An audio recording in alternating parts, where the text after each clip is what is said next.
UPSC पास करने के जुनून ने इस लड़की को बुलंदियों पर ला दिया। पहले ही प्रयास में 19वीं रैंक के साथ पास की यूपीएससी।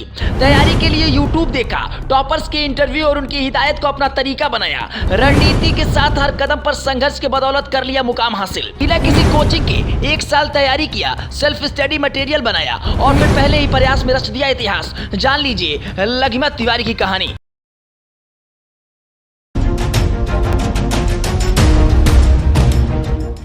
यूपीएससी के परीक्षा को पास करना आसान नहीं होता, लेकिन अगर कोई ठान ले तो वो इस परीक्षा में सफलता हासिल करके ही चैन की सांस लेता है। आज हम आपको एक ऐसी लड़की की कहानी बताने जा रहे हैं जिन्होंने यूपीएससी की परीक्षा को पहले ही प्रयास से पास कर लिया। आइए जानते हैं उनके बारे में। दिल्ली टेक्नोलॉजी यूनिवर्सिटी से इलेक्ट्रॉनिक्स और कम्युनिकेशन इंजीनियरिंग ग्रेजुएशन करने के बाद लघिमा तिवारी ने अपने पहले ही प्रयास में यूपीएससी सीएससी 2022 में रैंक 19वीं हासिल करने के साथ ही टॉप कर लिया। वो राजस्थान के अलवर जिले की रहने वाली हैं, लेकिन उन्होंने अपनी शुरुआती साल दिल्ली में ही बिताए हैं। साल 2021 में अपनी ग्रेजुएशन पूरी कर लघिमा ने यूपीएससी की तैयारी शुरू की थी।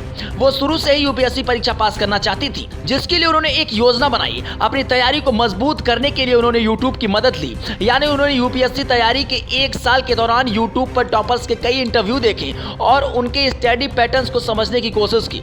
फिर उन्होंने यूपीएससी टॉपर्स के कई टिप्स को फॉलो करते हुए रणनीति बनाई। उन्होंने एक इंटरव्यू में कहा था कि मुझे तैयारी के लिए 1 साल का समय लगा, जिससे मैंने सभी टॉपिक्स, बेसिक्स, जीएस और करंट अफेयर को कवर किया था।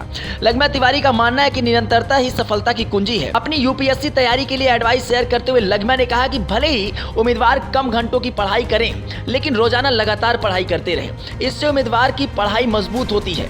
ऐसा बिल्कुल नहीं होना चाहिए कि आपने 10 से 12 घंटे पढ़ाई कर ली और अगले दिन बिल्कुल भी पढ़ाई नहीं की। ये तैयारी करने का गलत तरीका है। वो सलाह देते हुए कहीं कि उम्मीदवार को यूपीएससी की तैयारी के दौरान अपने बनाए गए प्लान को फॉलो करना चाहिए। कक्षा 9 से 12 तक लघिमा ने बायोलॉजी को पढ़ा, जिसमें उन्होंने यूपीएससी मुख्य परीक्षा के दौरान आर्थोपैथोलॉजी को ऑप्शन विषय के रूप में चुना। उन्होंने बिना किसी कोचिंग के केवल टेस्ट सीरीज और सेल्फ स्टडी की यूपीएससी की परीक्षा को क्लियर कर लिया। बता दें कि वो अपने परिवार में सिविल सर्विसेज में करियर बनाने वाली पहली महिला थी। वो शुरुआत से ही अपने करियर को लेकर क्लियर थी और जानती थी कि भविष्य में यूपीएससी की तैयारी करनी है। वैसे ये कहानी आपको कैसी लगी, अपनी प्रतिक्रिया जरूर दें। बने रहिए टी न्यूज के साथ। लेकिन अगर ये खबर आप यूट्यूब पर देख रहे हैं तो चैनल को सब्सक्राइब करना ना भूलें, फेसबुक पर देख रहे हैं तो पेज को फॉलो करना ना भूलें।